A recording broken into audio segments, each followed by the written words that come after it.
They just called him the maintenance guy. No one in that building knew the quiet man pushing a cart of cleaning supplies every morning was about to bring down the very company that looked right through him. All because he did the one thing nobody else would. Kneel down to a child's eye level and actually wait. But to understand why that small moment carried so much weight, we have to start with one ordinary Thursday morning in Charlotte. Desmond Carter was 34 years old, and he believed one thing with his whole chest. If he worked hard enough and loved his son with everything he had, they would be okay. Not rich. Just okay. That belief had carried him through double shifts and a gray November funeral in Concord, North Carolina, where he stood over his wife's casket with $290 to his name and a 6-year-old boy who kept asking when Mama was coming back from the hospital. He did not know that belief was about to be tested by a 9-year-old girl nobody in a 19-story glass tower could be bothered to understand. That morning, in the lobby of Solstice Analytics on Tryon Street in uptown Charlotte, a little girl in a yellow raincoat sat pressed into the corner by the potted ferns, rocking slightly, both hands clamped over her ears. People stepped around her the way you step around a spill somebody else will clean up.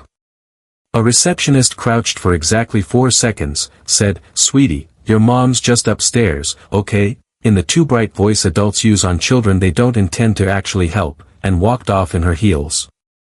Desmond almost rolled his cart right past her, too. Almost. There was a version of Desmond Carter that nobody at Solstice bothered to meet.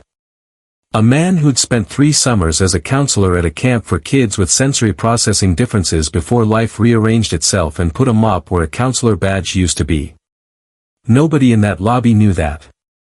They saw a gray polo with a company logo stitched on the chest, and they looked straight through him. Here's what you should know about him, in plain numbers. He woke at 5 o'clock every morning. He had $38 in his checking account until Friday's payday. He worked the 7 to 3 shift at Solstice and picked up landscaping work on Saturdays for a property manager off Providence Road. Some weeks, that still wasn't enough. Not for rent. Not for his son's asthma inhaler copay. Not for the ache of doing this alone.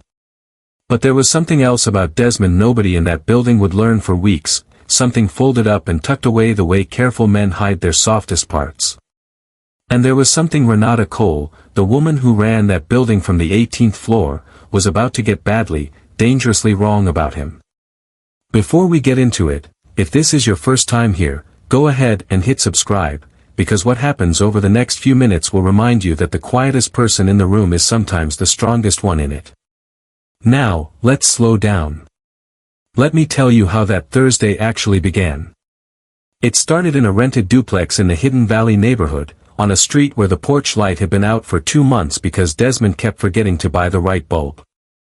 At 5 o'clock, his alarm buzzed once before he silenced it, already awake. By 5:20, oatmeal was on the stove and his son's backpack sat lined up by the door, inhaler zipped into the front pocket where it always went. "Dad, my shoe's doing the thing again," Elijah called from the hallway, meaning the Velcro strap that never quite caught anymore. Desmond knelt down without a word and fixed it, the same as every morning, the way a man fixes 100 small things a week and never mentions a single one. Cereal spilled across the counter. He wiped it up without complaint. He dropped Elijah at school by 7:15, kissed the top of his head, and told him what he told him every morning: "Be patient today, bug. Patience is never wasted, even when it looks like it is." Then he drove across town to uptown, parked in the employee lot behind Solstice Analytics, and clocked in for a shift he wasn't even supposed to work, covering for a coworker's sick kid on the one day the whole building was crawling with executives who'd brought their children in for Take Your Child to Work Day. That's how Desmond came to be pushing a cart across a lobby full of laughter and clicking heels at 10:15 that morning, and how, in the one corner nobody else was looking at, he found a little girl nobody else could reach. Her name was Avery Cole, 9 years old, sitting alone since 8:30, hands still clamped over her ears, an AAC tablet face down on her lap where someone had set it and forgotten it. Desmond set down his cart. He didn't crouch in front of her. He'd learned a long time ago that facing someone head-on can feel like cornering them. He lowered himself to the floor a few feet to her side instead, sat with his back against the wall, and waited. He didn't say anything for almost 2 full minutes. Then, quietly, not looking directly at her, he said, loud in here, "Huh. I hate the elevator dinging too. Drives me up a wall." He picked up her tablet, turned it right side up, and set it gently within her reach without pushing it at her. Something in her shoulders came down half an inch. Her hand crept toward the tablet. She pressed 3 buttons in a row, a picture of an ear, a picture of a stop sign, a picture of a cookie, and a flat electronic voice said, too loud. "Stop. Hungry." Desmond reached into his cart bag and pulled out the granola bar he kept for Elijah's after-school snack. He held it out, waited for her to take it, and said nothing else. She ate it in small, careful bites. Then she pressed one more button. "Thank you," the tablet said. And she looked at him, really looked, the first time she'd looked at anyone all morning. That was the exact moment the executive elevator opened and Renata Cole stepped out onto the marble, catching her own reflection in the glass wall for half a second before she caught something else entirely, her daughter, calm, sitting on the floor next to a man in a maintenance polo. A security guard nearby murmured to his partner, just loud enough for Desmond to catch it, "Dude used to work with special needs kids or something." Word is that's part of why he left his last job. Desmond's jaw tightened. He said nothing. He'd learned a long time ago which battles were worth his breath. Renata crossed the lobby fast, low heels sharp against the marble. "Thank you," she said, voice clipped, almost trembling. "I'm her mother." She pressed a business card into his palm and guided Avery toward the elevator, already checking her watch for the next meeting. Avery looked back once. She lifted the tablet one last time. "Friend," it said. That night, Avery sat cross-legged on her bedroom floor and drew a picture, a man sitting on a floor next to a girl, both of them small, both of them not looking directly at each other, which was its own kind of closeness. She left it on the kitchen counter, where it would be the first thing Renata saw come morning. Desmond came home, checked on Elijah asleep with one sneaker still on, and had no idea that 90 seconds of patience in a marble lobby had just set something in motion that neither he nor Renata Cole would be able to stop. Somebody in that lobby had heard the guards whisper, too. And somebody was about to make sure it didn't stay quiet for long.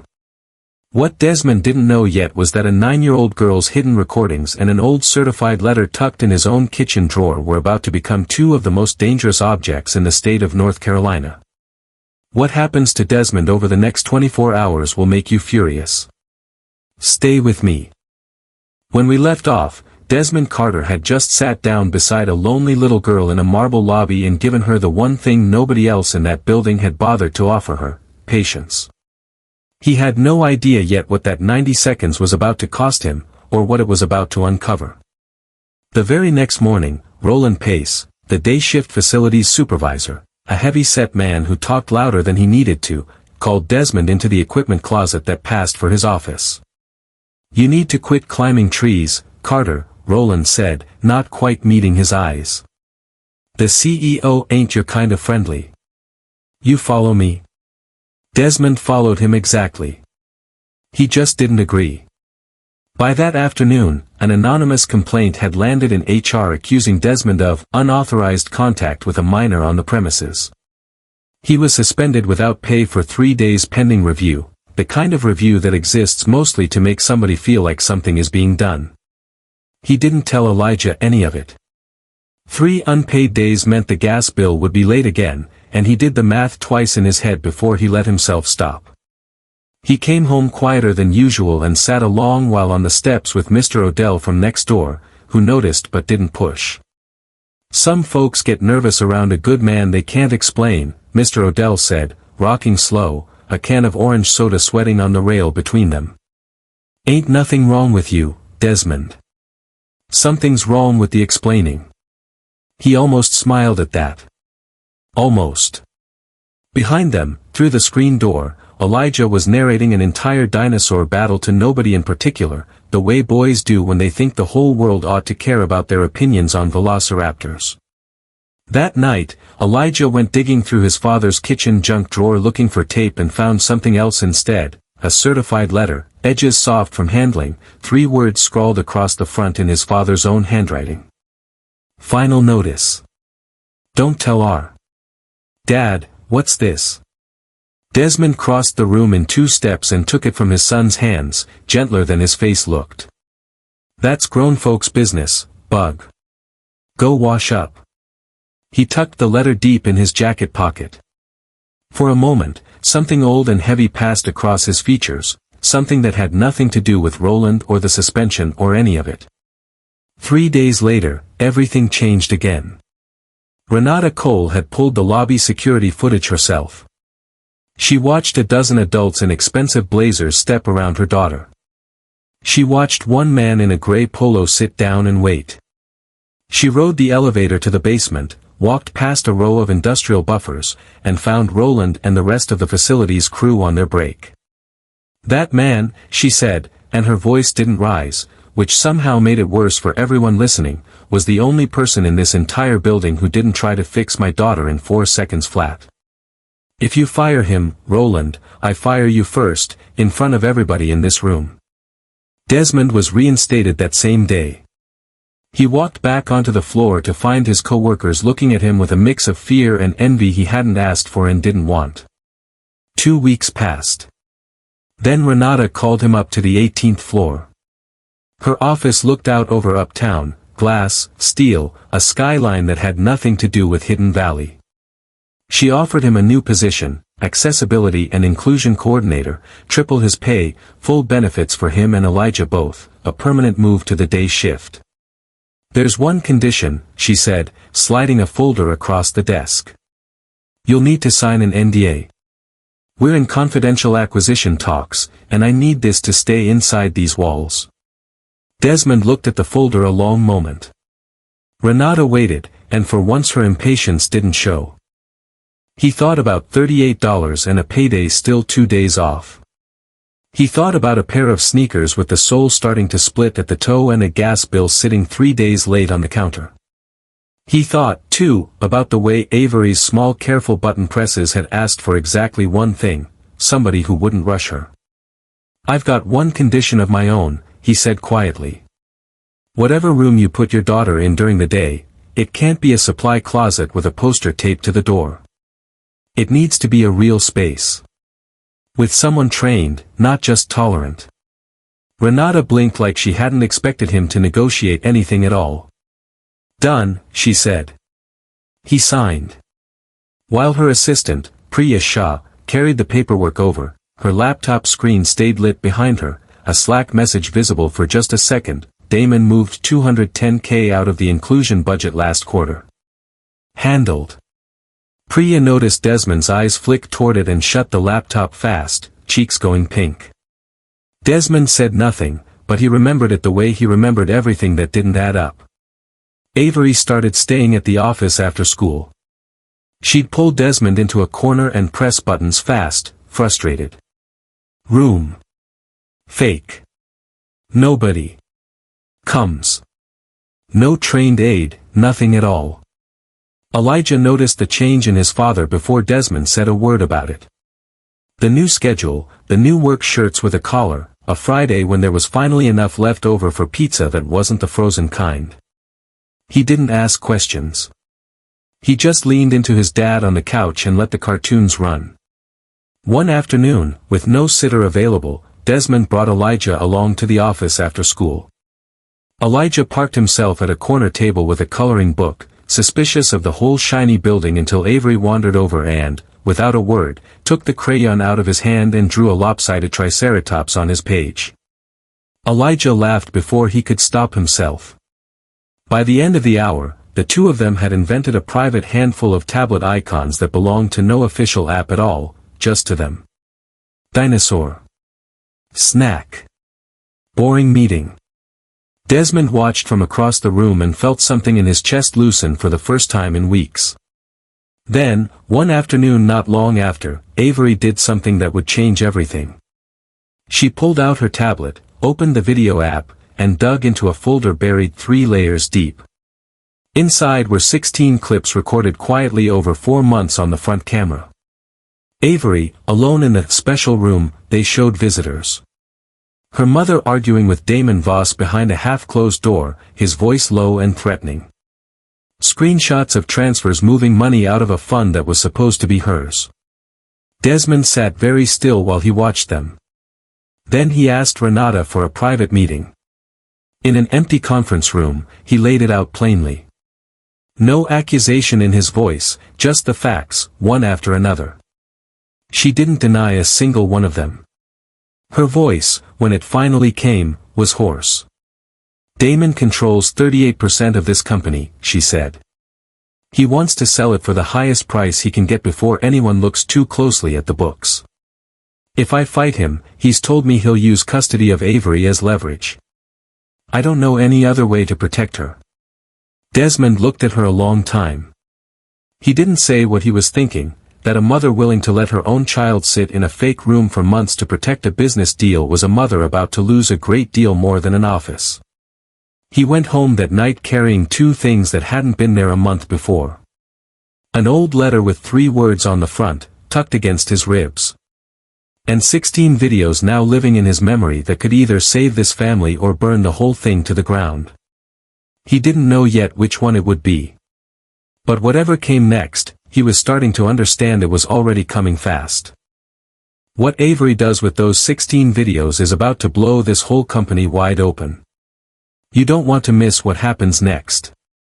Team Renata, a mother cornered, doing whatever it takes to protect her daughter.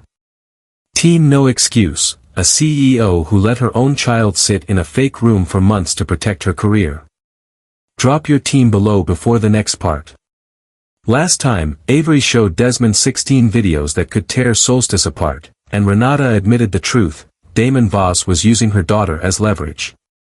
Now, for the first time, Desmond and Renata were about to fight back together. They moved quietly. Within a week, a real inclusion specialist had been hired full-time, no exceptions. New sensory-friendly furniture went into the accessibility floor. Avery helped redesign the space herself, picking the colors, choosing where the quiet corner would go, insisting on a shelf at exactly her height. A reporter from the Charlotte Observer caught wind of it and ran a long feature calling Solstice a model for what workplace inclusion can actually look like. The photo they ran showed Desmond crouched beside Avery at a whiteboard, both of them mid-laugh. Desmond got another raise. For the first time in longer than he could remember, he walked into a shoe store on a Tuesday afternoon, not a Saturday, not a clearance sale, and bought Elijah a pair of sneakers that weren't on the discount rack. Elijah wore them to bed the first night just to look at them in the dark. At home, Desmond finally fixed the porch light, the bulb he'd meant to buy for 2 months. Small thing. Felt like everything. That Saturday, Elijah and Avery ran wild across the open lawns of Freedom Park while Desmond and Renata sat on a bench, half watching, half just breathing. The 2 kids had a whole shorthand vocabulary by then, built out of nothing but patience and afternoons together. You didn't have to fight for the aid, Renata said, watching Avery chase Elijah in a wide laughing circle. I would have gotten there eventually. Maybe, Desmond said. But eventually is a long time when you're 9 and nobody's slowing down for you today. She didn't answer that. She just watched her daughter laugh, really laugh, and looked for a moment like a woman who hadn't slept easy in years and had just remembered what it felt like. Can I ask you something? Renata said after a while. And you don't have to answer. Desmond nodded once. That letter Elijah found. The one you took back so fast. She kept her eyes on the kids. You don't have to tell me. I saw your face. Old debt, Desmond said after a silence long enough to mean more than the words did. From when my wife was sick, near the end. Whoever sent it wrote 3 words across the front, and one of them's your first initial. I've never had the nerve to ask why. He shook his head. Ain't your business to fix, Miss Cole. Renata, she said. If we're going to keep doing this, surviving this place together, you can call me Renata. It didn't last. 48 hours after the newspaper feature ran, every member of Solstice's board received an anonymous email. Attached was an old high-resolution photograph, Desmond, standing beside his wife back when she was still alive, at a 2018 rally demanding better wages for hospital support staff across Mecklenburg County. The caption read, "Is this who you just put in charge of your company's public image?" At the same time, Roland Pace quietly sold a copy of the original lobby footage to a tabloid site for cash. By the next morning it had been cut, cropped, and retitled, "Building Custodian Alone with Exec's Autistic Daughter for Months." Company stayed silent. It spread fast through parenting forums and internal message boards, the way anything built to enrage travels faster than anything built to explain.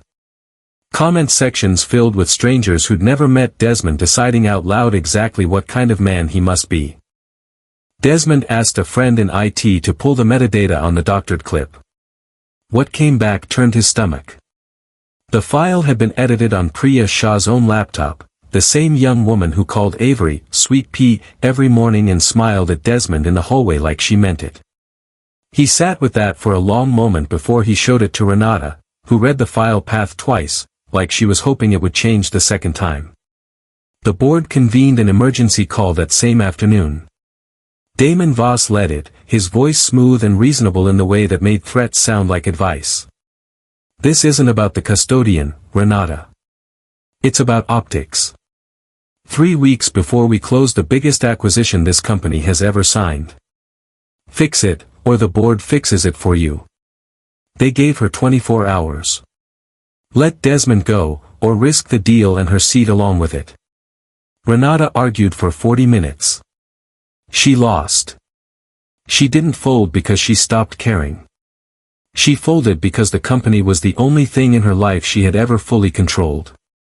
The one proof she wasn't just somebody's ex-wife or somebody's mother waiting to fail. Losing Solstice felt, in that moment, like losing the last solid ground she had left to stand on. And a woman standing on nothing will grab whatever ledge is closest, even if it means letting go of the one person she should have held on to instead. Desmond was let go a second time. 2 days later, a notice came taped to his door. 10 days to vacate. Back rent owed. Then the school called. Elijah had been filmed by a cluster of classmates chanting, "Your dad's a creep," and the clip was already circling the second-grade group chat. Desmond sat on the edge of his son's bed that night and wiped his tears with his thumb, slow and steady, saying nothing about how close he himself was to falling apart. "You didn't do anything wrong," he told him. "And neither did I. Some folks just can't stand watching a good thing happen to the wrong kind of family. That's on them, Bug. Not on us. Are we gonna have to move?" "We're gonna be fine," Desmond said, and meant it, even though he had no earthly idea yet how that would be true. He spent the next 2 days filling out applications at 3 different staffing agencies, resume in one hand, Elijah's hand in the other, since there was nowhere else for his son to be. Nobody called back. At Solstice, Avery noticed the empty office before anyone told her a thing. She asked her new aide where Desmond had gone, and when the woman hesitated too long, Avery already understood. She went home that night and didn't touch her tablet once at dinner. Not one word. Not one icon. The loudest silence Renata had ever sat through. Desmond didn't sleep that night either. He sat at the kitchen table with the eviction notice under one hand and the old letter under the other, staring at 3 words he still hadn't found the courage to open. The next evening, his landlord called back, voice strange and a little shaken. "Mr. Carter, somebody just wired the 3 months you were behind. No name on it. Just paid in full." Desmond sat with the phone against his ear a long moment, saying nothing, his mind running through every person who might have done it and landing on no one at all. Across town, Renata sat alone in a dark office on the 18th floor, the city lights doing nothing to fill the room. Her phone buzzed over and over. Her ex-husband's attorney. Then Damon. Then her ex-husband's attorney again. On her desk still sat the crayon drawing Avery had left weeks ago, a man on the floor, a girl sitting close but not too close. She hadn't been able to make herself move it. She understood, finally, that the walls were closing in from two directions at once. The company on one side, her daughter's custody on the other, and she no longer had any idea which one she'd be forced to lose first. Somewhere in Charlotte that same night, a good man had just been publicly torn down. A 7-year-old boy had been mocked for a kindness his father never should have had to hide. And a mother sat frozen between the empire she'd built and the one thing in her life that had never once asked her for anything but patience. And somewhere out there in the dark, somebody had just quietly paid a stranger's rent and wasn't ready to say why. Desmond has lost his job, his name, and nearly his home. But the person who saved his family from the street is about to become the biggest twist in this entire story. When we left off, Desmond had lost his job and nearly his home. A stranger had quietly paid his back rent, and Renata Cole sat frozen between the empire she'd built and the daughter she was terrified of losing. Neither of them knew that the person about to blow this whole story wide open was 9 years old. Avery locked herself in the office family bathroom one afternoon after school, propped her tablet against the mirror, and sat there a long moment before she pressed record. Her hands were shaking. She thought about the granola bar Desmond had handed her in that lobby, the first quiet moment of an entire overwhelming day, and she made her hands stop. She wasn't thinking about hashtags or headlines when she pressed record. She was thinking about the one person who had ever waited for her instead of rushing her, now losing everything because of it. Her hands shook, not from fear of her mother, but from the older, more familiar fear of not being believed. The same fear that had followed her through every 4-second brush-off in that lobby months before. This time, she decided she wasn't going to wait for someone else to understand her. She was going to make them. 3 minutes and 40 seconds. She built the message icon by icon on her tablet, slow and clear, the exact way Desmond had once shown her to lay things out so even a stranger could follow along. The fake room they showed visitors. Her mother threatened behind closed doors, voices raised on the other side of walls Avery was never supposed to be near. And the one man in that whole building who had ever sat down at her level, who had lost his job twice over for the crime of it. She sent it straight to an investigative reporter at WBTV. Then, for good measure, she posted it herself to a regional autism advocacy account using her mother's login, a string of numbers and letters she'd watched Renata type 100 times without ever meaning to memorize it. The way children absorb the things adults never think to hide from them. Within 18 hours, the video had 2.1 million views. A hashtag climbed to the top of regional trends across the Carolinas, hashtag Avery said it. Advocacy accounts across the country reshared it, calling it the clearest 3 minutes of testimony they'd seen all year. Parents who'd walked past Avery in that very lobby months earlier recognized her instantly and said so publicly, with more shame than pride. Damon Voss panicked for the first time anyone had seen and forced Renata into an emergency press conference in the Solstice lobby, the same lobby where all of this had started, to clarify the situation, before the deal collapsed entirely. Avery refused to walk onto the small stage unless Desmond stood beside her. She wouldn't communicate a single word to anyone else, not even her own mother, until he was in the room. Renata called him with a shaking hand. He was sitting on his own front steps, still unemployed, 3 job applications deep into a stack nobody had called back about. Elijah's homework spread across his knees when the phone rang. "I know I have no right to ask you anything else," Renata said, "but she won't go up there without you. I wouldn't blame you if you said no." Desmond looked at his son, at the stack of unpaid notices on the kitchen table behind him, at everything this company had already cost his family. Then he thought about a little girl alone in a lobby since 8:30 in the morning, and a promise he'd made his own son about patience never being wasted. He came anyway. In front of a wall of cameras and reporters, Avery took Desmond's hand and pressed one message on her tablet that made the entire room go silent, even the people who couldn't fully process it, because her mother's face said everything. Damon told Mom if she didn't fire Desmond, he'd give the money and take me too. As the tablet finished speaking, Avery's finger brushed one more icon by accident. An old voice memo, saved from weeks before, Damon to Renata, blasted out through the podium speakers at full volume. "If you don't get rid of him by Friday, I hand the custody file straight to the court. Don't test me." For a moment, nobody in that lobby moved. Then everyone moved at once. The press conference dissolved into chaos, every camera catching every second of it.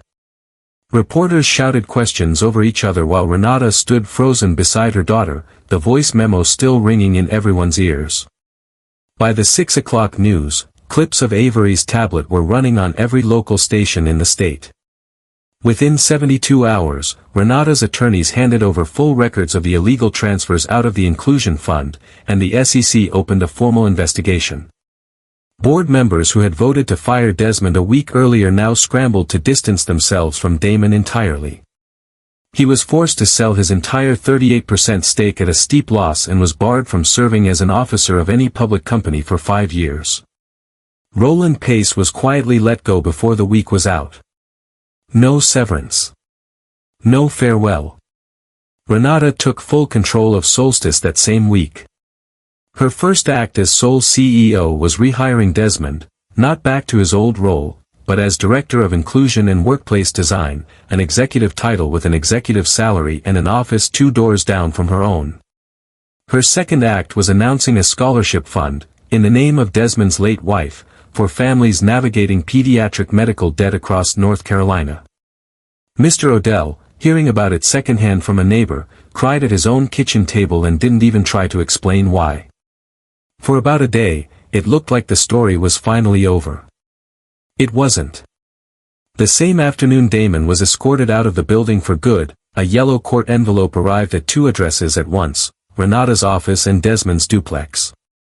Renata's ex-husband, it turned out, had been quietly building a position through a shell buyer for weeks, anticipating exactly this kind of collapse, and moved the instant Damon's stock hit the market, positioning himself with leverage of his own. And now he had filed an emergency petition for full custody of Avery, citing what his filing called a chaotic environment and an unvetted adult male exposed to a vulnerable minor without established boundaries. A judge granted a temporary order that same day without a full hearing, the way emergency filings sometimes move faster than the truth can catch up to them. Avery was to be transferred to her father's home within 48 hours pending a formal hearing.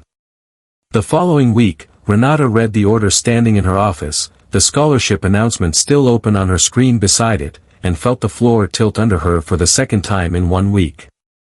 She had just won back her company. She was about to lose her daughter to the very man who had helped orchestrate everything that almost destroyed them both. Desmond read his copy sitting on the same front steps, rent paid, but a job still nowhere in sight, Elijah asleep behind him. He thought about the lawyer's phrase, unvetted adult male, and how easily 4 words could erase every ounce of trust a 9-year-old had fought this hard to build. He thought about the video Avery had made alone in a bathroom, brave enough to risk everything, and how the same courts meant to protect children like her seemed, at least for the moment, ready to punish her for it. Elijah woke halfway, rubbing his eyes, and asked sleepily if Avery was coming over this weekend like she'd promised. "I don't know yet, Bug," Desmond said, folding the court papers closed. "But I'm going to do everything I can." He understood all at once exactly what kind of fight was coming next. A fight that had nothing to do with his job and everything to do with whether the truth the little girl had risked everything to tell would be enough to save her. A 9-year-old just took down a corporate conspiracy on live television. And now the same court system meant to protect her is about to take her away. Stay with me for what happens in that courtroom. When we left off, a court had granted an emergency order to move Avery into her father's home, and Renata Cole stood on the edge of losing the one thing that had ever mattered more to her than the company she'd built. 48 hours later, both of them walked into a courtroom that would decide it all. The emergency hearing was held at the Mecklenburg County Courthouse downtown, a gray stone building that had seen more family heartbreak than any skyline photo of Charlotte ever showed. Reporters crowded the steps outside, held back by a line of deputies, cameras angled at every door. Elijah waited in the hallway with Mr. Odell, who had put on his good church suit for the occasion, gripping the boy's hand tight enough that he stopped fidgeting. Inside the courtroom, Desmond sat with his back straight and his hands folded, the way his mother had taught him to sit in rooms where people had already decided who he was before he opened his mouth. The attorney representing Renata's ex-husband stood and turned toward Desmond like he was the one on trial. "You're a custodian," the attorney said, letting the word sit in the air a moment. "What business did you have inserting yourself into this child's life in the first place? Do you understand your presence has made her the center of a media storm she never asked for?" Desmond sat still, one hand resting in his jacket pocket, fingers wrapped around the edge of an old letter he still hadn't opened. He answered plainly, without heat. "I sat down because nobody else in that lobby would. That's the whole business I had." Beside him, Renata sat with her hands folded so tightly her knuckles had gone pale. The judge listened to both sides, weighed the filings, and began to speak the words that would send Avery home with her father for the next 30 days. Then the courtroom doors opened. A tall woman in a gray suit walked in with a thick leather folder under one arm, Marisol Vega, an attorney who specialized in the rights of children with disabilities, and an old friend of Desmond's from his summer camp days. She asked the court's permission to be heard, and the judge, more out of curiosity than obligation, granted it. What Marisol laid on the clerk's table changed the entire room. 16 videos, the same ones Avery had recorded over 4 months, backed up automatically to a private cloud account Desmond never even knew existed, along with a full technical report. The metadata proved beyond argument that the footage used to build the custody petition had been assembled with direct input from Damon Voss and Renata's ex-husband, coordinated together weeks before the filing was ever submitted. It hadn't been concern for Avery's welfare. It had been a plan. Then Marisol placed a second item on the table, the old envelope, a copy Desmond had shared with her weeks before, still sealed. "Your Honor, I'd like this opened in open court, because it speaks directly to a claim being made about my client's character." Desmond's hand tightened involuntarily. He hadn't opened it himself in 3 years. Inside was a receipt and a short handwritten note. The debt that had haunted Desmond since his wife's death, the one he'd been terrified would somehow connect back to Renata, some secret arrangement, some leverage he didn't understand, had been paid off years ago by a small charitable fund his wife herself had quietly started before she passed, meant to help other families facing hospital bills they couldn't afford. Renata had never even known his wife's name until months after the funeral. She had simply been asked once, years back, by a mutual acquaintance, to help wire a contribution through the fund, and she'd done it without ever learning whose life she'd touched. The two mysteries that had shadowed this entire story turned out to be the same thing, wearing 2 different faces. An act of quiet generosity, mistaken by everyone, including the 2 people at its center, for something dangerous. The judge reversed the temporary order on the spot, denied the custody petition in full, and referred the entire record, Marisol's technical report included, to the SEC investigators already building their case against Damon Voss, along with a separate referral for conspiracy and evidence tampering tied to the custody filing itself. By that evening, federal agents already working the Inclusion Fund case moved on both men. Damon for securities fraud, Renata's ex-husband for his part in coordinating false evidence to manipulate a custody proceeding. Neither of them would talk his way out of it. Renata stood in front of every camera still rolling and looked at her daughter. Then she reached for the tablet Avery held out to her and, with Avery's help, pressed the words out slowly enough that no one in that room could pretend not to understand. "If keeping this company means losing you, and losing the man who taught you patience, then I don't want the company." She resigned as CEO right there in the courthouse hallway, on camera, before her own board had even heard the news. For years, Renata had measured her worth in board approval and quarterly numbers, because those were the only scoreboards that ever gave her a clear answer. Standing in that hallway, watching her daughter's face, she understood that the ledger she'd been keeping her whole adult life had never once included the one thing that could make a house feel like a home. Letting go of the company wasn't surrender. It was the first choice she'd made in years that had nothing to do with fear.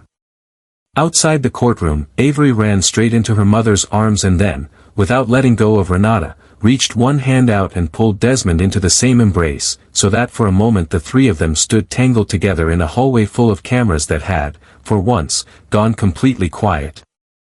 Solstice stock dropped 16% within a day. 72 hours later, it climbed back up and passed where it started. The board, with nowhere left to turn and a company desperate to repair its name, asked Desmond Carter to serve as interim CEO. A man who 3 weeks earlier had been pushing a cleaning cart through that same lobby now sat behind the desk on the 18th floor. He didn't take the job for the title. He took it because somebody needed to make sure no other child in that building would ever again sit alone in a lobby, overwhelmed, unseen, for a single hour, let alone an entire morning. On his first afternoon in the office, he asked facilities to move his desk closer to the window so he could see the lobby doors below. Old habits, he told Priya, the one still on staff, the one still learning to earn back trust one honest day at a time. Don't disappear just because the title on the door changes. What Desmond does with that office is nothing like what anyone expected. And it's about to bring this whole family somewhere none of them saw coming. When we left off, Desmond Carter had traded a cleaning cart for a corner office. Damon Voss and Renata's ex-husband were facing federal charges, and Renata had walked away from the empire she'd built rather than lose her daughter, or the man who taught that daughter what patience felt like. Now, let me show you where all of it landed. 4 months later, there's a small brick bungalow in Matthews, North Carolina, about 20 minutes from downtown Charlotte. 2 kids' bikes lean against each other in the front yard, one of them missing a kickstand nobody's gotten around to fixing yet. On the back patio, Desmond stands at the grill in an apron Elijah picked out as a joke, while Elijah and Avery argue over her tablet about whether tonight's movie should be superheroes or dinosaurs. It's the same argument they have most Fridays. Neither of them has ever once let the other win outright. On the porch steps, Renata sits with her hair down, no blazer in sight, practicing a new icon sequence under Avery's strict supervision. "I love you, Mom." Her fingers keep hitting the wrong order. Every time she does, Avery takes her mother's hand and gently redirects it, patient in a way her mother is still learning to be with herself. There was no rushed wedding, no big announcement. Just a second toothbrush that showed up in the bathroom 1 week, and 2 spare keys traded a month after that, and 4 people who started fitting onto one worn-out couch most evenings without anyone needing to say what it means out loud. Mr. Odell drives up from Hidden Valley most Sundays now, a can of orange soda in hand, and settles onto that same porch, the one with a working light now. He still tells Desmond the same thing he told him on his hardest nights. "Told you," he says, patting his knee. "Good men don't stay invisible forever. The world just takes its own sweet time catching up." The scholarship fund carrying the name of Desmond's late wife has already helped 27 families across North Carolina cover medical debt they couldn't see a way out of. A hospital bill here. A wheelchair ramp there. Small things that add up to a family no longer having to choose between rent and a child's care. Every time a handwritten thank you letter arrives, Desmond sets it on the kitchen table and reads it out loud at dinner, and thinks back to 90 seconds in a marble lobby that started all of this. Renata still catches herself some mornings reaching for the old control, the tight grip on a calendar, a need to manage every hour before it happens. But when Avery takes her hand and presses, "I'm okay," on the tablet, something in her whole body finally lets go, the way it never quite could behind a desk on the 18th floor. Some evenings, after the dishes are done and the kids are finally still, Desmond sits out on that porch with a mug of coffee and lets himself think back on all of it. The eviction notice. The tabloid headline. The courtroom. The 18th floor. None of it feels like the same lifetime anymore. It feels like something he survived so this porch, this exact evening, could exist on the other side of it. Desmond once thought all he wanted was to get through one more shift, get his son fed, and keep his head down. Avery once thought all she wanted was one person in an entire building who wouldn't rush her for 30 seconds. That patience ended up toppling an empire built on quiet cruelty, nearly cost a little girl her home, nearly broke 2 grown adults trying to protect her, and gave all of them back something none of them had let themselves hope for. On a warm evening in Matthews, fireflies blink outside the window. Inside, 4 sets of breathing settle into the same quiet rhythm. Not the empty, aching quiet of a house with one parent doing all the worrying alone, but the full kind. The kind that means finally home.